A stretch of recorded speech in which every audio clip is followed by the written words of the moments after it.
Magandang hapon po sa bawat isa sa atin. Kami po ay nagagalak na muli makasama kayo. At I think this would be our last service before December 25. Before December 25 baka magkamali kayo. At kami po ay natutuwa kasi you still are here to spend time together with our Lord. Ano po sa ating pong pagtalakay ng salita niya. So, mga kapatid, gusto ko po muna kayong batiin ng advance Merry Christmas. Pwede niyo po bang batiin din yung katabi ninyo? Kasi hindi tayo magkikita-kita sa Pasko. Ayan. So,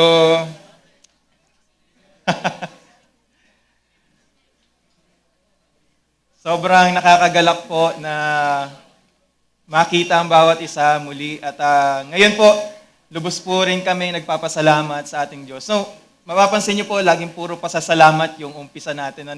Kasi talaga pong napakaraming pwede nating ipagpasalamat sa ating Diyos. Pero, there was a time, naalala ko, nito lang mga nakaraan, talagang nag-grocery. Pumunta kami sa grocery store. Then talagang inabot ng sobrang tagal yung amin pong pagbayad nung amin pong pinamili. Ang nangyari mga kapatid, syempre, ikaw ba naman, ma-imagine mo or maranasan mo na yung tagal ng ipinamili mo or yung pumili ka ng mga bibilin mo, tapos yung tagal ng pinaghintay mo sa cashier para makapagbayad ka, mas matagal pa yung pinaghintay mo. Talagang may inip ka, sasama loob mo or mag-isip ka ng hindi maganda. Pero, alam niyo po, sabi ko nga after that, kapag bayad na kami, doon na-realize ko talagang sobrang grabe yung experience. Inabot ng 2 hours to 2.5 hours bago kami nakalabas doon. Sabi ko, thank you Lord na lang talaga ako. Kasi at last, tapos na yung pag-iintay.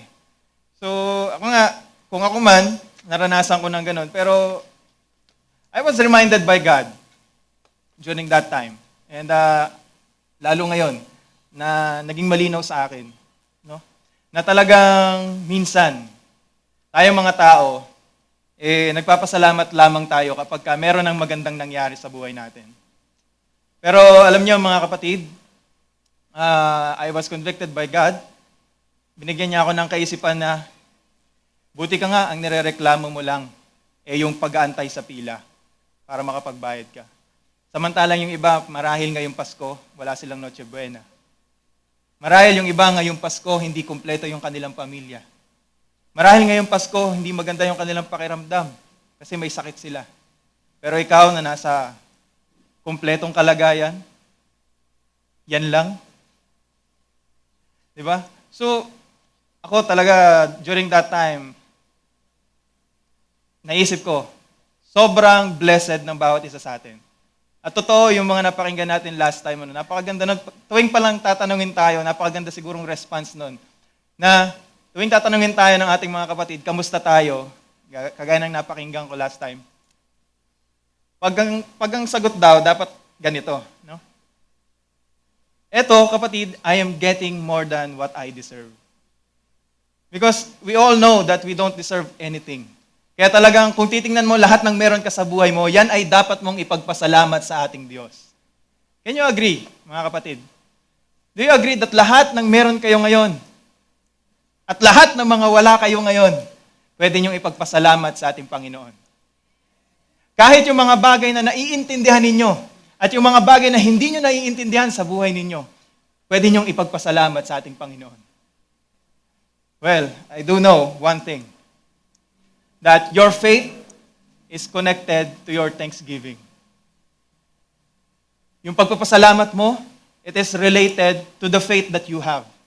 Kaya nga ngayon mga kapatid, we will discuss all about thanksgiving and faith. Now, kagaya ng binasa ng atin pong MC kanina, sa Mark 11:24, sabi po dyan, "Therefore I tell you, whatever you ask for in prayer, believe that you have received it, and it will be yours." Sabi rin po sa Hebrews 11:1, "Now faith is the confidence in what we hope for and assurance about what we do not see." So, yung topic po natin, yung tatalakayin natin ngayong hapon, ay walang iba, syempre, kundi thanksgiving is the proof of faith. Sabi nga po natin, thanksgiving is proof of faith. Kung nananampalataya ka, at totoo yung pananampalataya mo, imposibleng hindi ka magpasalamat. So, again, mga kapatid, samahan niyo po ako as we go on. At naalala niyo po ba, ditong nakaraan, sino dito yung umorder nitong last 12-12 online? Yan. Sino yung suki ng Shopee, Lazada, TikTok, and any marketplace? Yan, yung mga platforms na yan. For most of us, mahilig na tayo ngayon, usong-uso na ngayon yung pag-order online. Kaya nga, meron akong, nilagay dyan. So, napakaganda po nito mga kapatid. Have you ever experienced ordering something online? Sino-sino ang nakaranas na mag-order online? Yan. So, halos lahat tayo, nakaranas na tayo mag-order online.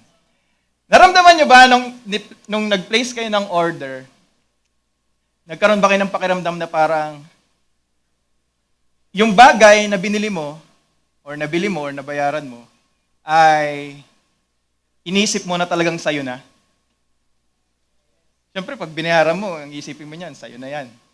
Pero wala pa sayo.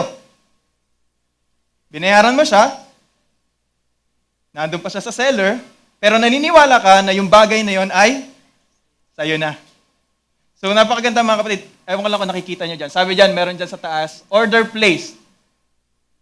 Then, payment info, confirmed. Then, order shipped out.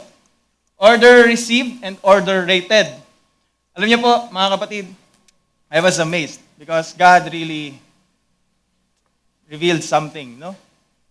At napakasarap isipin that when we ask God and when we put our faith in Him and we thank Him, yung from order placed, mga kapatid, from that desire that you pray to God, that request that you have said to God, kahit hindi pa nasi-ship out or hindi pa dumarating sa'yo, alam nyo, pwede ka na palang maglagay ng review. Kasi dati, mga kapatid, pag nag-order tayo online, pag tinignan nyo yung platform doon, hindi ka pwedeng maglagay ng review unless na-receive mo na yung package, yung in-order mo. Hindi ka pwedeng maglagay, thank you seller, thank you Shopee, thank you Lazada, ano pa ba? Thank you TikTok. Well, mga kapatid, napakaganda nito. Kasi alam niyo po, sa ating Panginoong Diyos, hindi kagaya nitong mga platform na ito.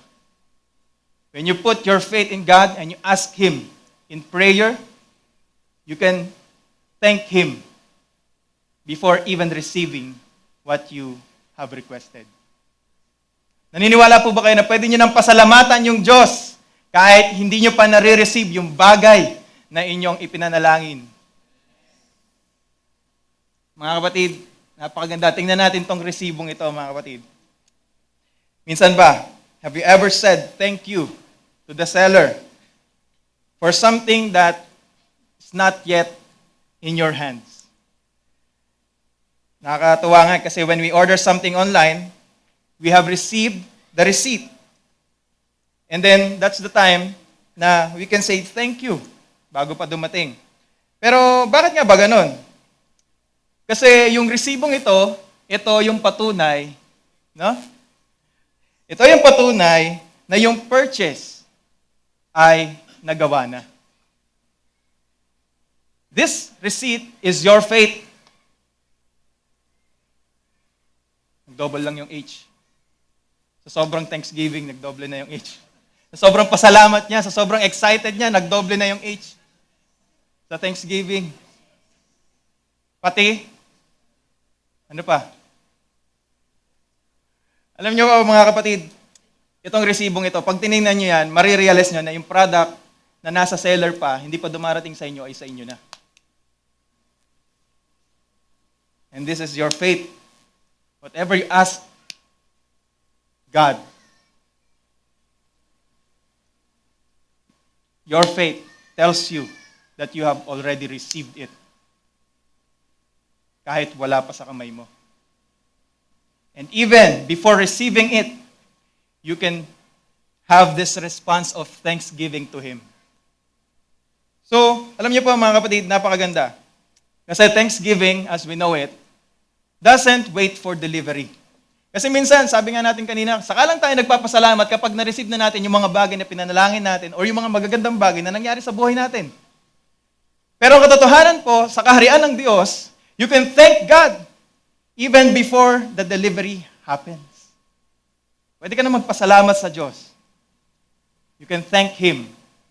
And your faith is the one who tells you that it is already paid for. Now, alam niyo po, during Christmas, mga kapatid, we know, and I hope, alam ko rin, lahat na experience natin to, that we have received so many gifts in our lives. Hindi na natin mabilang kung gaano karaming regalo siguro yung natanggap natin sa buhay natin. Pero, minsan, may mga kaibigan tayo na sasabihin nila, uy, thank you ha, alam ko may gift ka sa akin ngayong Pasko, kahit hindi ka pa naman nakakabili. Na-experience na ba na meron kayong ganong kaibigan? Hindi pa kayo nireregaluhan, hindi nyo pa sila iniisipan bilan ng regalo, pero nagpapasalamat na agad sila, uy, thank you, napakaganda ng regalang ibibigay mo sa akin.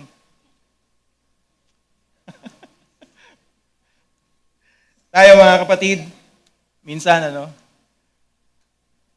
hindi naman minsan, madalas talaga, ang senaryo, makaka-receive muna tayo, saka tayo magpapasalamat. Pero nakakatawa at nakakatawang isipin na meron tayong mga kaibigan na gano'n. Even before you giving them the gift, nagpapasalamat na agad sila.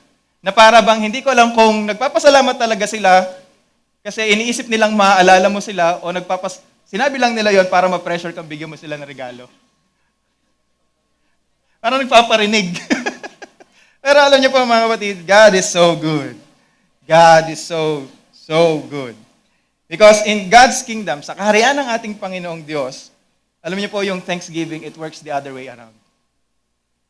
Hindi mo kailangan makatanggap bago ka makapagpasalamat. Sa kaharian ng Diyos, makakapagpasalamat ka na bago ka pa makatanggap. Napakasarap sa feeling nito mga kapatid. Kasi minsan tayo, kagaya ng sabi ko nga kanina, naiinip tayo sa panahon ng pag-iintay. Hindi pa dumarating sa atin yung order, yung request natin, sobrang inip mo na sa pag-iintay. Tapos, nawawala tuloy yung excitement mo, yung pagpapasalamat mo, na sa'yo na yung bagay na yon, kasi nakafocus ka na dun sa pag-iintay mo. To the point na kung ano-anong pakiramdam na, naiinis ka na, nagagalit ka na, bakit hanggang ngayon wala pa rin yung order ko? Bakit hanggang hindi pa rin dumarating? Akin naman na yon. Kaya in this way, mga kapatid, makikita nyo, God is telling us, God is teaching us, for us to always practice thanking Him before receiving something from Him. Ask, sabi nga sa kanina, therefore I tell you, whatever you ask for in prayer, believe that you have received it. Kasi kung hindi mo paniniwalaan na na-receive mo na yan, maiinip ka, magagalit ka. At darating talaga sa panahon na pag dumating na sa'yo, yung excitement level mo from the first day that you have requested it to God, pagdating nun sa'yo, wala na yung excitement mo. Hindi ka na mapapa-thank you, Lord. Kaya gusto ng Diyos from the moment that you ask something from Him, believe that you have received it. Thank Him. Because in thanking Him, you will act as if that is already in your hands. Kung ano man yung bagay na hiniling mo sa Kanya. So, mga kapatid, going back, sabi nga, sa kaharian ng Diyos, faith doesn't wait to see. Yung pananampalataya na meron ka, hindi yan nag-iintay na makita mo or mapasayo yung bagay na request mo sa ating Panginoon. Kundi, faith gives thanks in advance. Alam niyo po kasi, Jesus did not say, believe after you receive. He said, believe that you have received and it will be yours. Sa kaharian ng Diyos, we all know that Christ, His kingdom is already here, though hindi pa fully consummated. Kaya tayo mga kapatid, we can give thanks to God as our language since we believe in His promise and the fulfillment of His promise. Napakaganda, mga kapatid. Kasi we're talking about our thanksgiving and faith. Minsan ba, naisip mo sa buhay mo na meron ka namang pananampalataya sa Diyos, pero bakit parang minsan ang hirap magpasalamat sa Kanya? Lalo na kapag hindi mo naiintindihan yung sitwasyon. No? Pero as I tell you, mga kapatid, only those who trust the Father, who trust God, can thank Him before they see. Kung talagang nagtitiwala ka sa Kanya, hindi ka nagtitiwala sa kung ano yung kaya niya lang na gawin, kundi sa kung sino siya. At alam natin na yung Diyos natin, ni minsan, hindi siya bumali sa Kanyang mga pangako.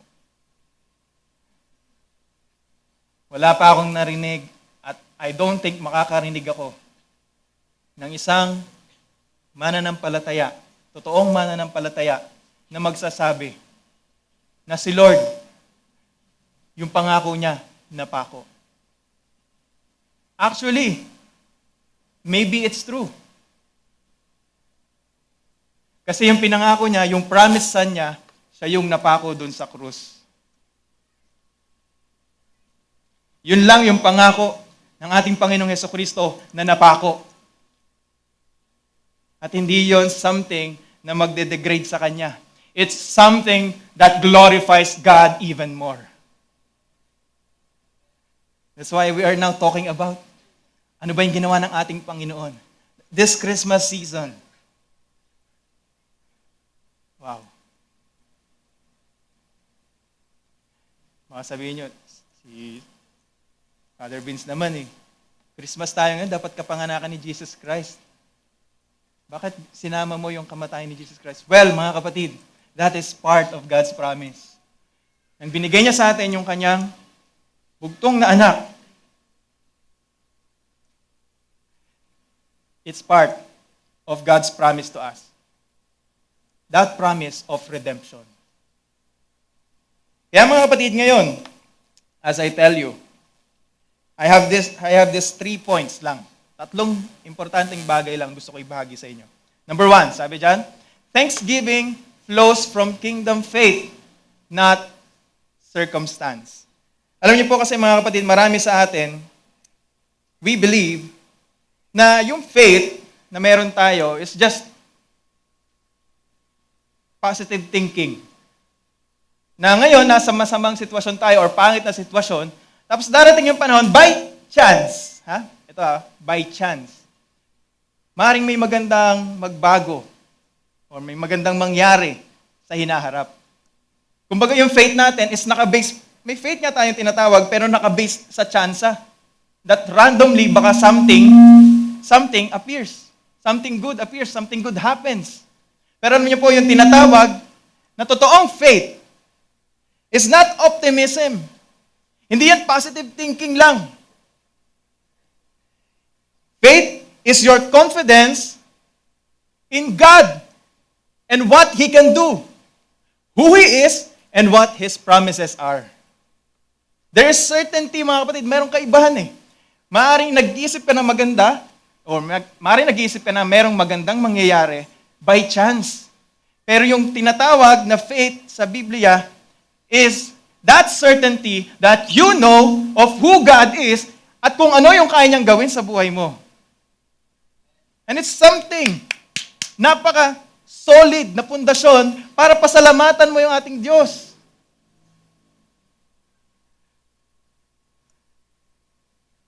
Hallelujah. That's why in this text, mga kapatid, sinasabi dyan, in Mark 11:24, believe that you have received it and it will be yours. Kasi yung Diyos natin, pag nangako siya, when you claim of that promise, hindi ka niya bibiguin. He will deliver it to you. Pangalawa, mga kapatid, there is assurance. Hindi insurance, assurance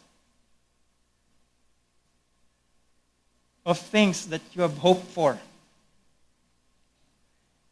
Again, thanksgiving, mga kapatid, yung pagpapasalamat na ginagawa mo sa Diyos out of your faith in Him is your faith expressed out loud. Para mo sinasabi, naniniwala ako sa Diyos! I believe in Him and I believe in what He do. Kaya nagpapasalamat ako ngayon sa Kanya. Ganun ka kasigurado. Ganun mo siya kakilala. Ganun mo siya naranasan. Totoong-totoo sa puso mo. Kaya ang pagpapasalamat, hindi na mahirap na gawin, mga kapatid. Kasi yung faith mo sa Kanya, buong-buo, solid na solid.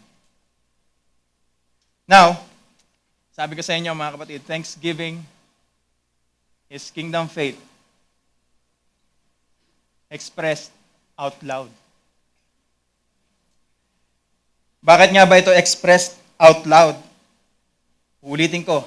Because your faith rests on the character and promises of God and not your circumstance. You and I, as the citizens of God's kingdom, bilang parte ng kaharian ng ating Panginoong Diyos, at bilang parte ng Kanyang pamilya, we thank Him, our Lord Jesus Christ, our King, yung hari ng ating mga buhay.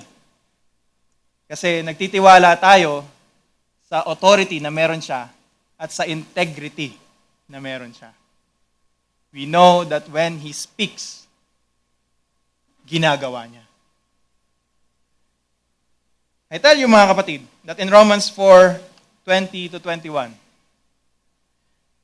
Abraham praised God before Isaac was born.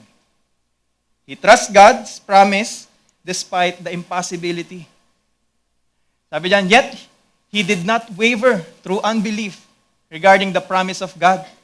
And this is talking about Abraham. But was strengthened in his faith and gave glory to God. Nagpasalamat siya sa ating Panginoon. He felt grateful. Why? Because he believed kung sino yung Diyos na pinanampalatayanan niya at kung ano yung kayang gawin ng Diyos na meron siya sa buhay niya.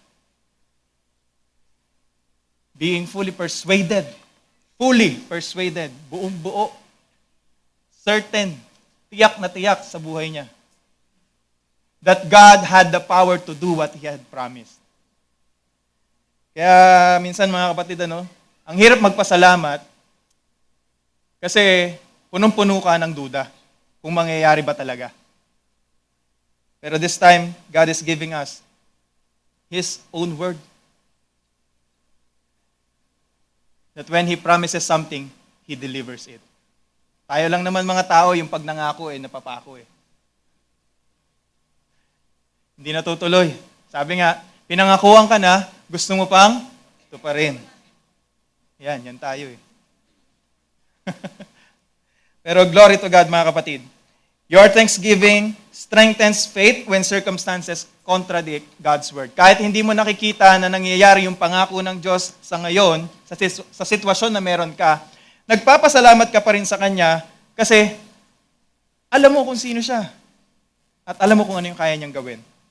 In Psalms 50, verse 23, those who sacrifice thank offerings honor me, and to the blameless I will show my salvation. Here God is linking thanksgiving with honoring His rule and revealing His salvation. Alam niyo po mga kapatid, thanksgiving is your declaration that God is already the King over the situation. Siya yung may authority, siya yung may kakayanan, at siya yung masusunod sa sitwasyon na meron ka. It is thanksgiving that acknowledges, mga kapatid, that God's future victory has already invaded the present through promise. Na kung ano yung tinitingnan natin na mangyayari sa hinaharap, ngayon, alam natin na nangyayari na at nagmamanifest na. Kaya mga kapatid, if our faith, this is the challenge statement for each and every one of us, if your faith only thanks God after things change, kung yung pananampalataya na meron ka sa ating Panginoong Hesukristo ay nagpapasalamat lamang kapag merong magandang nangyari or merong nagbago Hindi yan yung tinuturo niyang pananampalataya. It should be that even when things are chaotic, you already have the peace of God in you, and you thank Him for that, believing that His promise will be fulfilled. Sabi nga, kung hindi ka nagpapasalamat sa Diyos before, circumstantial faith yung meron ka. Not the faith that God is telling us to have. Now, point number 2. Thanksgiving declares that God has already acted in Christ. Yung pagpapasalamat mo daw is your declaration that God already moved through Christ. Remember, yung binigay sa atin ng ating Panginoong Hesukristo, ng ating Diyos Ama, ang ating Panginoong Hesukristo. It was a silent night, a calm night. So most probably, not everybody knew that the Messiah is already here. Pero, imagine, kung ganun pala, si God, kumilos siya, kahit hindi mo alam, bakit ang hirap pagtiwalaan ng ating Diyos pagdating sa circumstances na meron ka ngayon? At parang ang hirap pagtiwalaan na si God ay kikilos din. Same way that He did when He gave Jesus Christ to us. So, again, may I remind each and every one of us, mga kapatid, that Christmas is not about waiting on what God will do, but about celebrating what God has already done. Nung panahong iniisip mong wala pang ginagawa ang Diyos, meron na siyang ginawa. Hindi niya inintay yung tao na magbago, bumait, sumunod sa Kanya, bago niya ibinigay yung Kanyang anak. Binigay niya yung Kanyang anak, and He believed na yung mga tao susunod sa Kanya. You will acknowledge Him as their Lord and Savior. Hallelujah. Faith, thanks God, because His kingdom, yung kaharian ng ating Diyos, ay narito na sa pamamagitan ng pagbigay niya. Isaiah 9:6, diniscuss ng ating mahal na bishop last time. Sobrang ganda ng pangako ng ating Diyos. Hallelujah. Again, Christ did not come to make His kingdom possible. Hindi dumating o hindi binigay ng ating Diyos Ama ang Diyos Anak sa bawat isa sa atin para sabihin na posible na yung kaharian ng Diyos ay dumating. Nung binigay niya sa atin ang ating Panginoong Hesukristo, ibig sabihin nun, may katiyakan na yung kaharian ng Diyos ay dumating na. Mga kapatid, as I tell you, this is not to make His kingdom possible, but to make it certain. Jesus is God's announcement that I have already moved. Yung panahon hindi pa kayo nagpapasalamat sa bagay na hiniling nyo sa akin, binigay ko na, ginawa ko na yung dapat kong gawin. So mga kapatid, napakaganda, alalahanin natin, kailangan nating magpasalamat sa ating Diyos. Kahit na hindi pa natin nakikita yung mga bagay na gusto nating mangyari. Yung mga bagay na hiniling natin sa Kanya, na hanggang ngayon, wala pa sa kamay mo.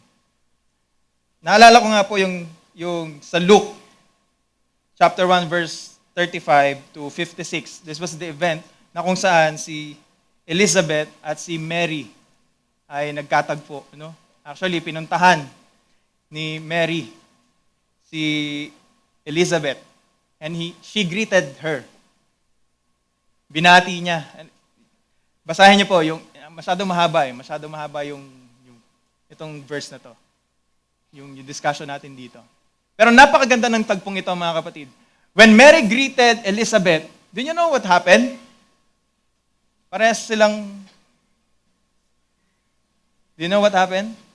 The child in Elizabeth's womb leaped.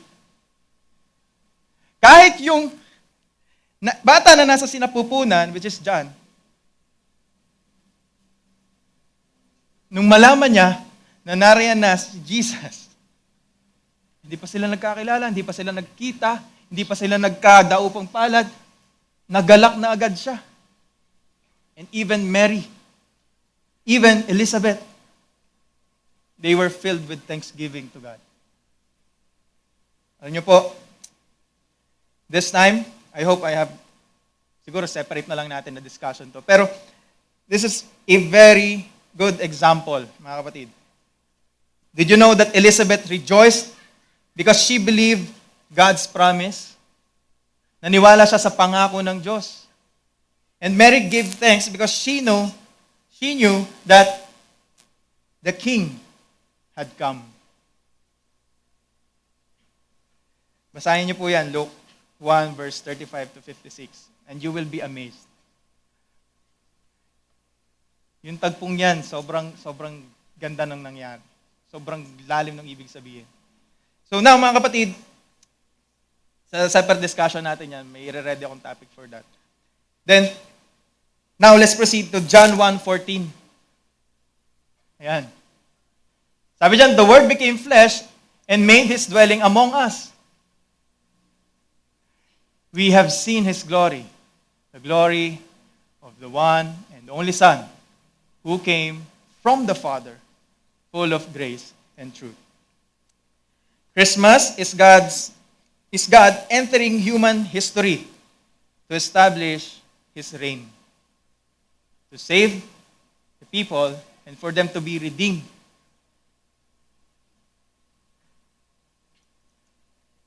From the kingdom of darkness into His kingdom, into His marvelous light. We give thanks to God, mga kapatid, because our King is already here. He had already come in this world. Now, in Colossians 1:13, for He has rescued us from the dominion of darkness and brought us into the kingdom of the Son He loves. Here, Paul speaks of our transfer to God's kingdom, and it is a completed act, not a future hope. So thanksgiving flows from what God has already accomplished in Christ. So yung pagpapasalamat natin, ginagawa natin yan kasi meron nang ginawa yung Diyos.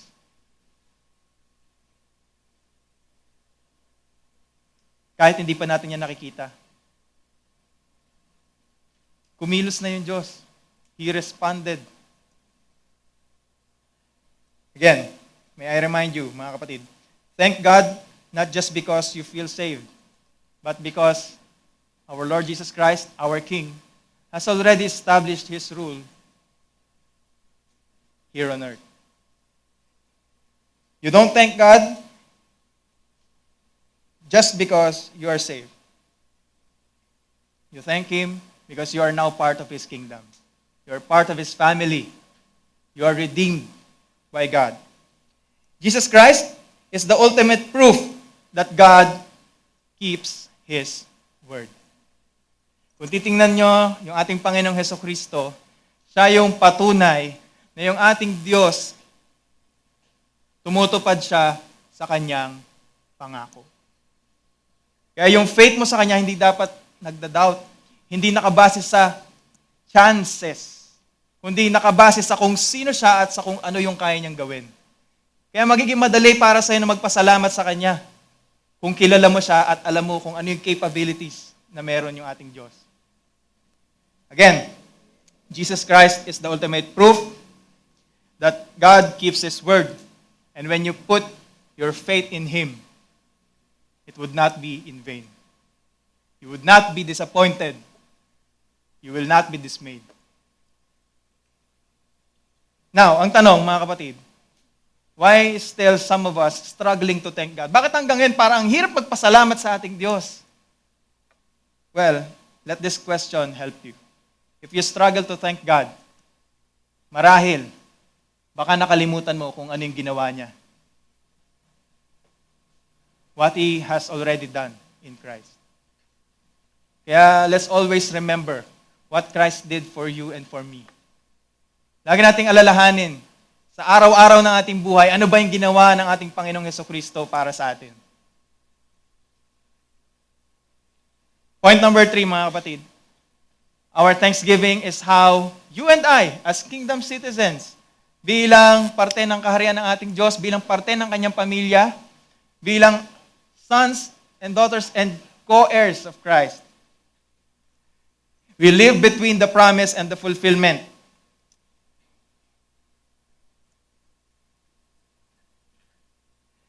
So, we're talking of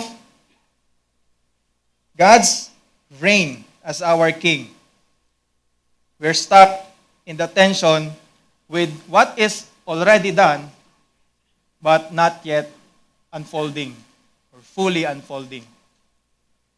So, faith, the faith that you have, hindi yan tumitigil habang ikaw ay naghihintay. Kasi sabi natin kanina, yung Diyos, yung pangako niya sa atin, yung paghahari niya, ay already, but not yet. Nagsimula na, nangyayari na, pero sa muling pagbabalik ng ating Panginoong Jesucristo, dun yun mapufulfill. Kaya mga kapatid, faith does not pause while you are waiting. Kaya tayo mga Kristiyano, dapat hindi tayo nagiging passive, kundi dapat maging active tayo. Kumikilos tayo dahil naniniwala tayo na yung kaharian ng Diyos ay nagsimula na, para bang it's an early rehearsal. We give thanks to our God. Dahil yung pananampalataya natin, sinabi niya that all authority has been given to Him, nasa Kanya na yung paghahari dito sa mundo. We thank Him for that. And that's how we continue to operate. We thank Him for who He is and for what He promised us to do.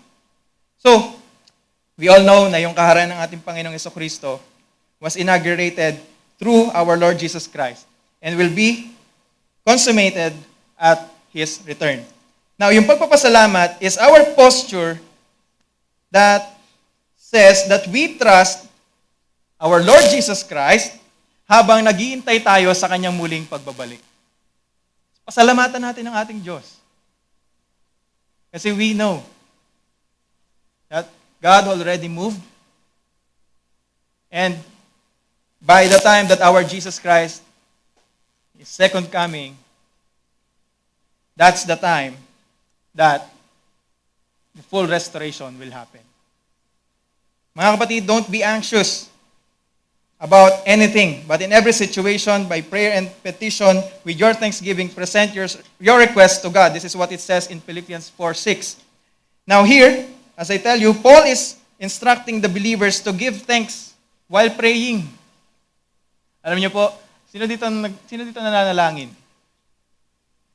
Amen, glory to God. Pwede ba natin palakpakan yung ating Diyos? Paul instructs believers to give thanks while praying, not when answers come. Kaya nga tinuruan tayo, mga kapatid, palagi tayong tinuturuan na pasalamatan natin yung ating Diyos.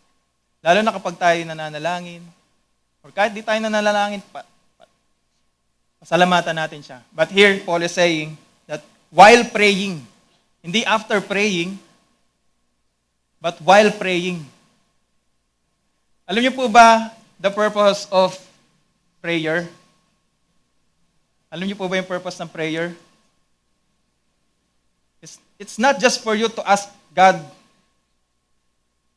of something, but it's for you to commune with Him, to align yourselves with who He is and what His will is. Kaya babalik tayo dun sa usapang faith. Kasi when you pray, sinasabi mo kung sino siya, sinasabi mo kung ano yung mga pangako niya, sinasabi mo kung ano yung kalooban niya, and that you align with those. So para mong sinasabi that when you pray, you're putting your faith in Him because you are trusting who He is and what He can do. Kaya ngayon, nakakapagpasalamat ka sa Kanya. Kasi nare-remind ka, sino nga ba yung Diyos na meron ako? Ano nga ba yung kaya niyang gawin? Kaya minsan, ang sarap manalangin, mga kapatid. Actually, all the time, ang sarap manalangin. Because you are always reminded kung sino ba yung pinapanalanginan mo. When you pray to our God through Jesus Christ in His name, you will be reminded, sino nga ba yung Diyos na meron ako? At bakit nga ba ako dapat manampalataya sa Kanya?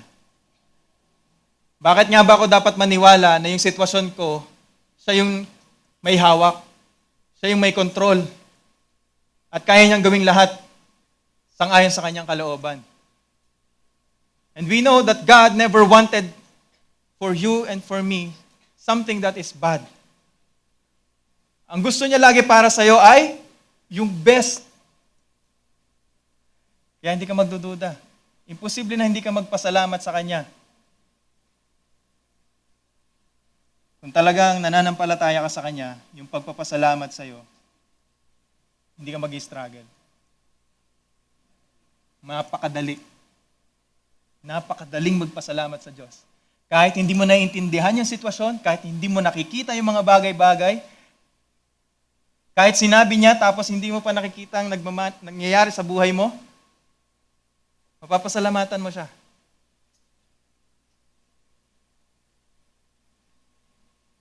Kasi God doesn't operate with chance. By chance, I mean. He operates with certainty. He operates on His promises. Ginaganap niya yung kanyang mga pangako. Kung ano yung kanyang salita, yun yung tinutupad niya. So mga kapatid, as I tell you, thanksgiving is what sustains your faith during waiting season. Sa panahon na naghihintay ka, yung pagpapasalamat na meron ka, yung tutulong sa'yo para mag-endure ka doon sa time of waiting. Kasi, mga kapatid, sabi ko nga sa inyo kanina, during the time of waiting, there are so many things that is happening. Maaaring makikita mo, sobrang gulo na nangyayari. Like Daniel, when he prayed to God, di ba? Nasa lions den. Maaaring sa paningin ni Daniel, ang nakikita niya puro leon. Si Daniel yun eh. Grabe yung faith niya eh. Paano kung ikaw yung nandun? Nakita mo yung leon. Will you be able to thank God? How about Jonah, nung nandun sa loob, nung fish? Mapapa-thank you Lord ka pa rin ba? Kaya? Not knowing kung ano mangyayari sa susunod? Not knowing if God, di ba? Will help you. Mga kapatid, give thanks in all circumstances, for this is God's will for you in Christ Jesus. Kaya kahit ikaw man yung nandun sa ganung kalagayan nila, alalahanin mo to. Give thanks in all circumstances.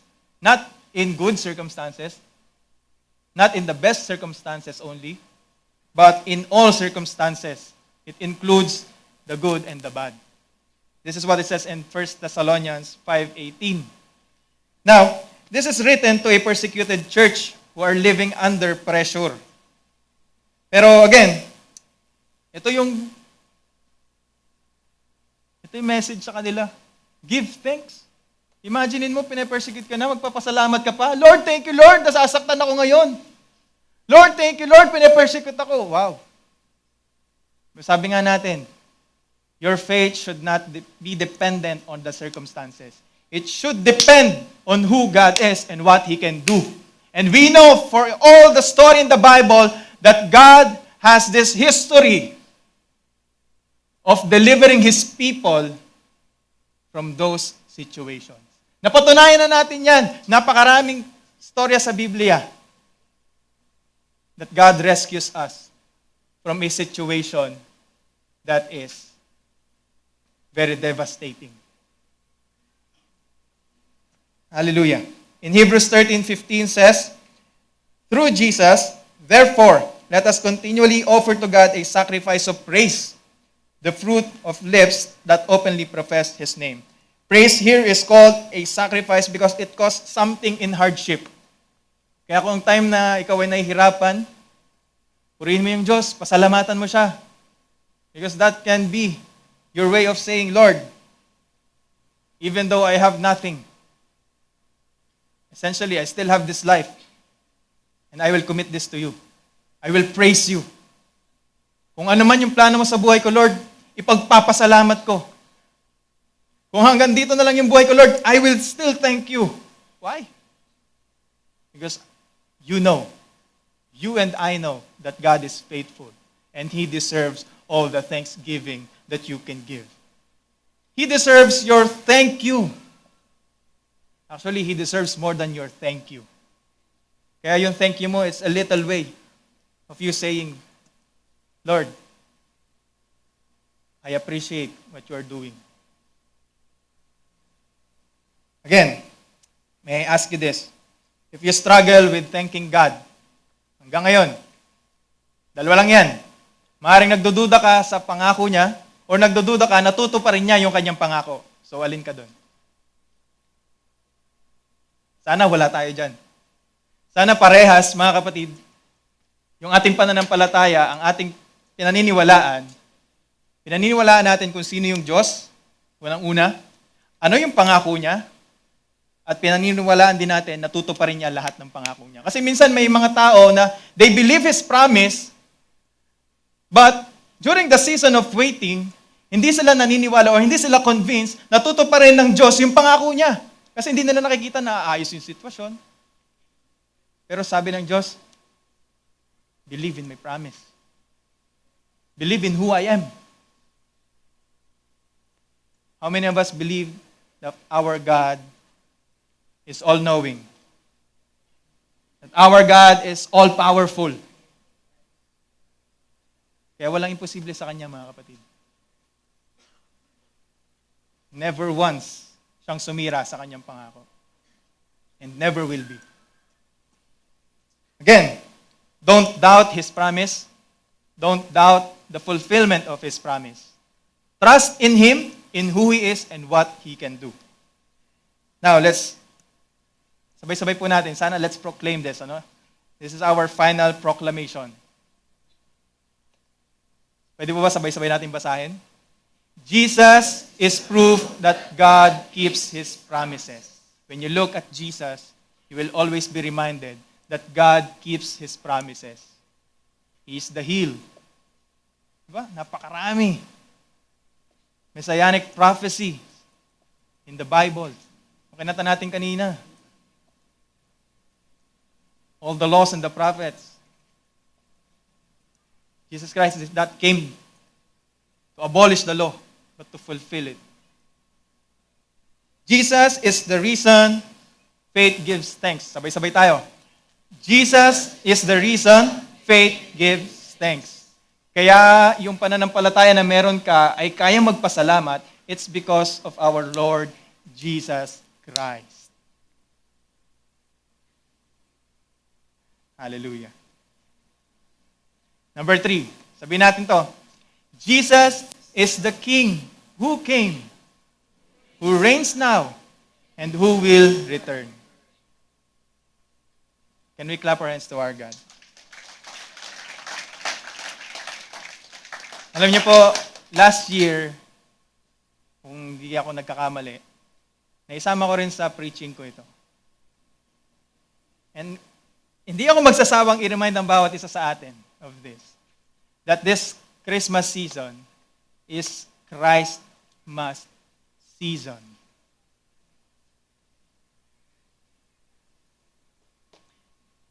This Christmas season is Christ must season. Christ must not be reduced to a symbol, mga kapatid.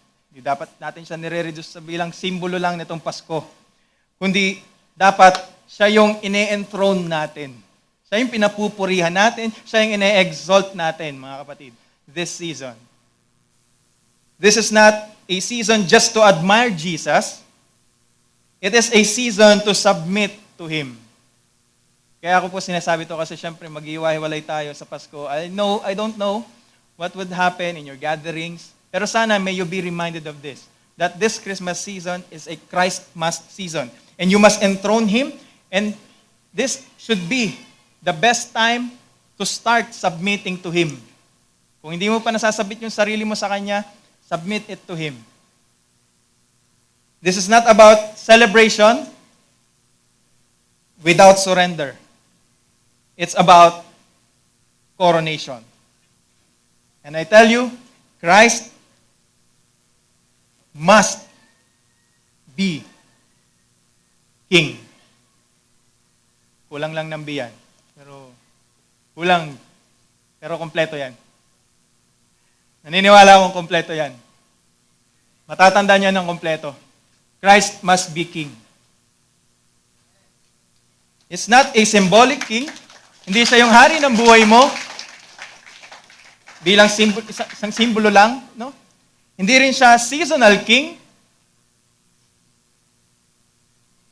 Hindi siya hari mo lang ngayong Christmas season. Hindi all the time. He is present king in your life and the reigning king in your life. So this season, this Christmas season, Christ must be king. It is a season where He is the present and reigning king in your life. Isipin niyo yan, mga kapatid. Paano ko ba may enthrone ng aking Panginoon sa buhay ko ngayong Kapaskuhan? Paano ko ba may sasubmit yung sarili ko sa Kanya?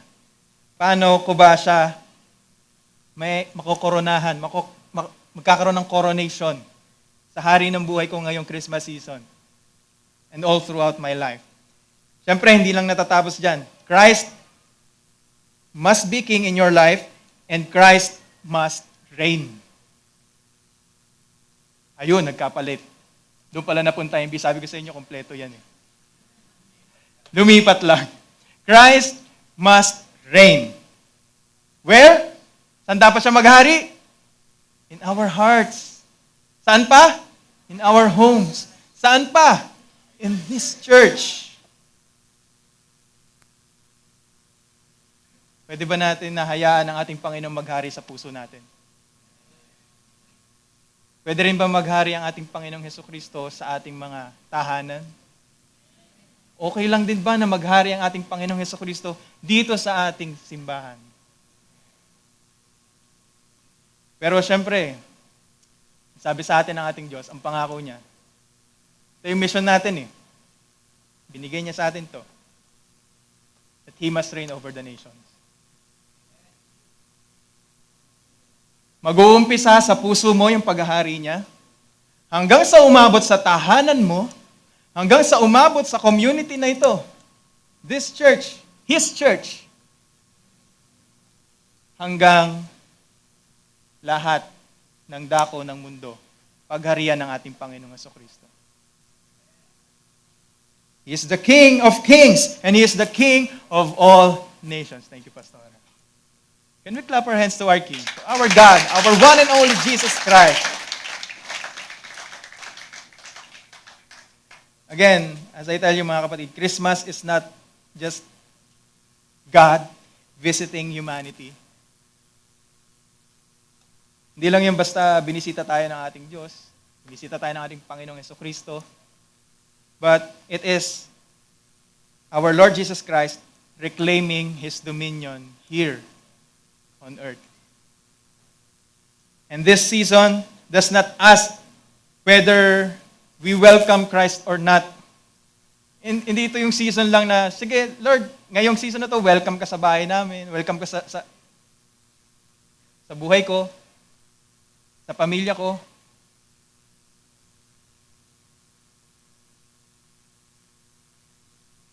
This should be our declaration that Christ is now reigning in our hearts, in our homes, in our church, and over all the nations. So now, I challenge you to express your faith in thanksgiving and make your Christmas Christmas. Mga kapatid. Not just this season, but all the seasons sa buhay ninyo. Sa buhay nating lahat. Tayo pong lahat ay tumayo.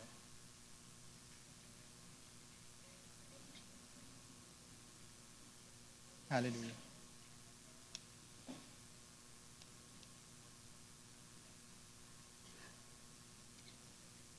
Pwede ba natin muli palakpakan yung ating Diyos?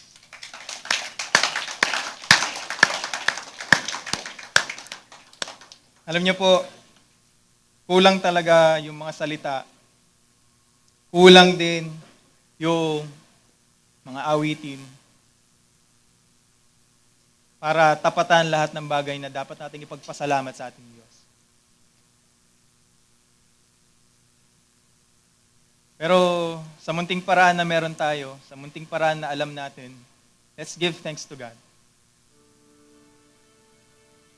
If you really have put your faith in Him, kung talagang pinananampalatayanan mo kung sino siya at kung ano yung kaya niyang gawin, at gagawin niya lahat ng pinangako niya, pasalamatan mo siya.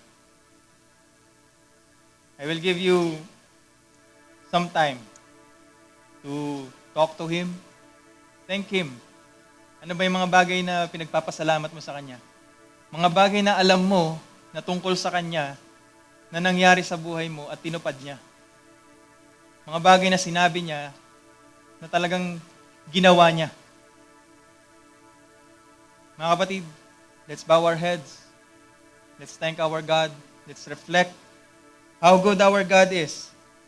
Ano ba yung mga bagay na pinagpapasalamat natin sa ating Diyos?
Hallelujah.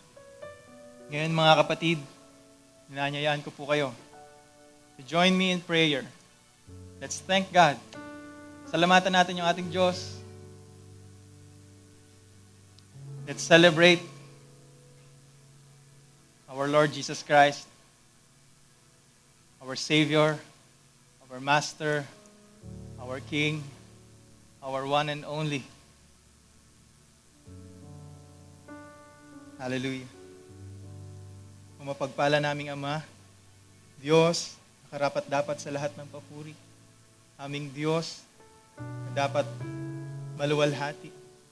Aming Diyos, that is worthy of all the praise, Lord. All the thanksgiving, all the honor, Lord. For you are holy, you are mighty. You have been so good to each and every one of us, Lord. Lord, we are here At kami po ay nagpapakumbaba sa inyong harapan. Lord, we don't deserve to be even approaching you. For we know, Lord God, yung mga bagay na nagawa namin. We know, Lord God, na wala kaming kahit anong pwedeng ipagmalaki sa'yo. But we want to thank you, Lord, for having this opportunity to call on your name, to approach you, to commune with you, Lord. Dahil sa ginawa mo, dahil sa pagbibigay mo ng iyong kaisa-isang anak, upang ang bawat isa na manampalataya sa Kanya ay maligtas at di mapahamak, bagkus magmana ng buhay na walang hanggan namin Diyos. Batid namin aming Diyos na napakaraming pagkakataon sa buhay namin nakalimutan namin magpasalamat sa iyo. May mga bagay kami, Lord God, na hindi namin na ipagpasalamat sa iyo. But right now, Lord, thank you for reminding us. Thank you for revealing to us, Lord God, that we can still give you thanks for the promises, for who you are. Kahit na, Panginoon, itong mga bagay na ito, hindi pa namin nakikita ng lubusan yung fulfillment. At Lord God, we want to thank you for making us realize sino ba yung pinanampalatayanan namin at ano ba yung kaya niyang gawin. And Lord, thank you for reminding us that this is enough reason para ang bawat isa sa amin ay ibuka ang aming mga bibig, buksan ang aming mga puso at patuloy na magpasalamat sa iyong dakilang pangalan. Lord, we know that hindi sasapat ang kahit anong sabihin namin. Pero we want to thank you from the bottom of our hearts, Lord, for everything. Hindi na namin maisa-isa, Panginoon, kasi baka matapos yung buhay namin, hindi pa namin na ipagpapasalamat lahat. So, sobrang dami ng magandang ginawa mo para sa amin, Lord God. Not just in the material things, Lord God. All the aspects of our life. Lalong-lalo na, Panginoon, sa aming spiritual life. O aming Diyos, maraming salamat. Maraming salamat. Dahil hindi mo kami pinabayaan. Hindi mo kami, Lord God, iniwan. Yung mga panahon, Lord God, na hindi kami kamahal-mahal, minahal mo kami. The point of even giving your one and only Son to save us and to redeem us, Lord God.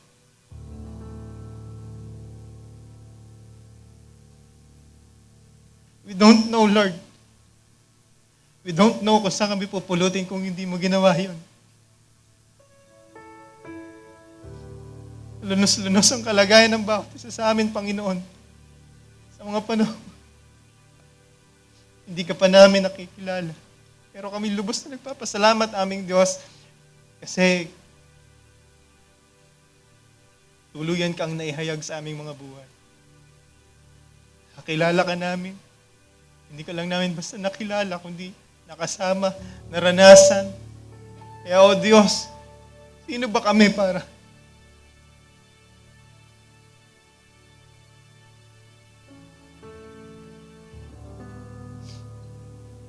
Hallelujah.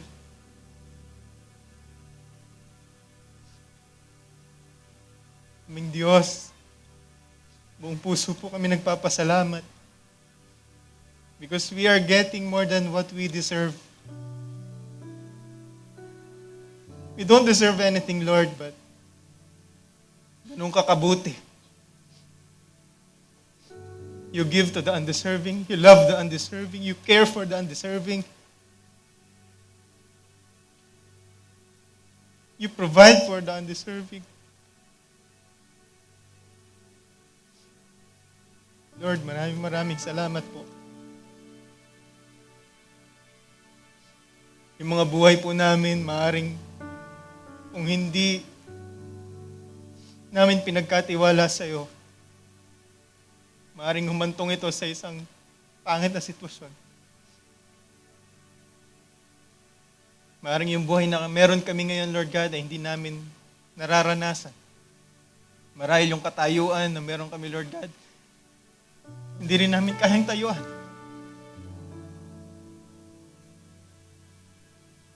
Pero, Panginoon, tunay nga na ikaw ay tapat at di ka nagbabago. Tunay na tumutupad ka sa iyong pangako. That's why we put our faith in who you are and what you can do. And by that, Lord, we give you all the thanks. Sasalamatan ka namin. Lord, in this Christmas season, Lord God, as we go to our families, as we meet our loved ones, Lord God, lahat ng mga pamilya namin, Panginoon, mga kaibigan, Lord, help us to make you the King over our families, over our acquaintances, Lord, over everything in our life. Maraming salamat, Panginoon. For we have this opportunity para alalahanin kung gaano mo kami minahal. Para alalahanin kung bakit nga ba ikaw yung dapat naming papurihan. Kung bakit ikaw yung dapat naming itaas. Kung bakit ikaw yung dapat na makita ng bawat isa, maranasan ng bawat isa, at sundin ng bawat isa, Panginoon. Lord, thank you. Thank you. For we are here today. Pwede namang ibang tao, Lord God. But we are truly thankful to you for looking at us, for being with us, for helping us.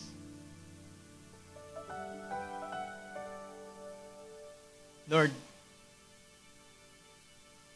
we thank you for everything. For this life, for the family that we have, sa buhay, Lord God, na meron kami sa kalakasan, for the wisdom. Thank you for sustaining, Lord God, itong gawain. Thank you, Lord, for we know na marami kang nakahandang magagandang bagay para sa bawat isa sa amin. And right now, Lord, we will give you thanks. Kahit hindi pa namin nakikita, nararanasan o nalalaman ano ba yung plano mo sa buhay namin.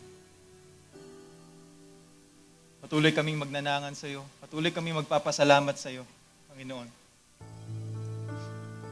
Hindi dahil nakita na namin kung ano yung plano mo, kundi alam namin na yung plano na meron ka, yun yung the best plan na pwedeng mangyari sa buhay ng bawat isa sa amin. Kaya aming Diyos, patuloy ka naming tinataas sa buhay namin, sa aming pamilya, sa church na ito, at sa lahat ng dako dito sa mundo, Lord. Patuloy ka naming itataas at itataas at itataas ng itataas aming dakilang Diyos. We believe in you. We believe in what you can do. We put our faith in you. That's why we thank you, Lord. Thank you so much, O Lord. This is our prayer. In the mighty name of our Lord Jesus Christ, our King and our Savior, our Lord and our Master. Amen. Amen.